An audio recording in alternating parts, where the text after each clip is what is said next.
Hey guys, Trey Lemon here. One of the things I've noticed a lot on these boards since I've been here on Facebook is people looking for spur gears. Stripping spur gears has always been something that has been an issue in the RC industry. We had a number of calls when I worked for HPI customer service wanting metal spur gears for these cars, but I tell you right now, the material is not the problem. Generally speaking, the biggest problem people have when it comes to stripping spur gears, whether it's a nitro car or an electric car, is gear mesh. And so today I want to show you, with my Super Nitro here that I've been working on, what I consider proper gear mesh. Now this is true if it's an electric car, nitro car, it doesn't matter. The same procedure is what you want to use for meshing your gears.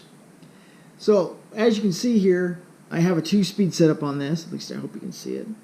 And you'll note that if I hold this clutch bell still, if I can get my fat finger in here, and I move the gear barely wiggles.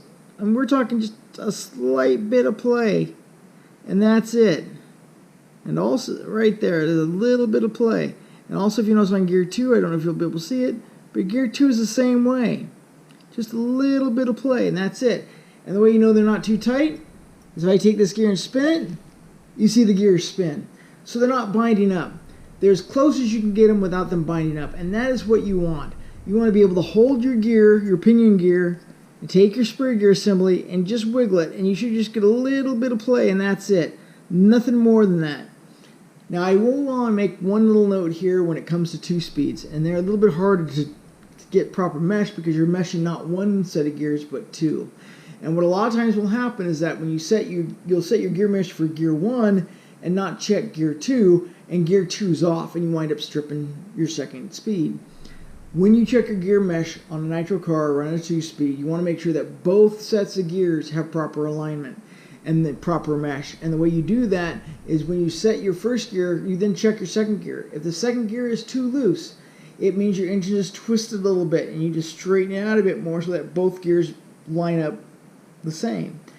I usually start with the one that's closest to the spur gears and tighten that one first, leaving all the other ones loose. Check the mesh. If the mesh is good, I tighten the rest down. If not, I loosen that back up a bit and tighten and reset the mesh.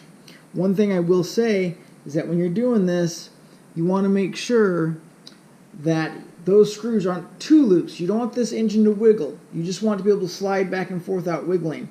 If you have it where it wiggles, when you tighten down the screws, you'll find that your gear mesh goes out of mesh. It gets wider, it gets tighter.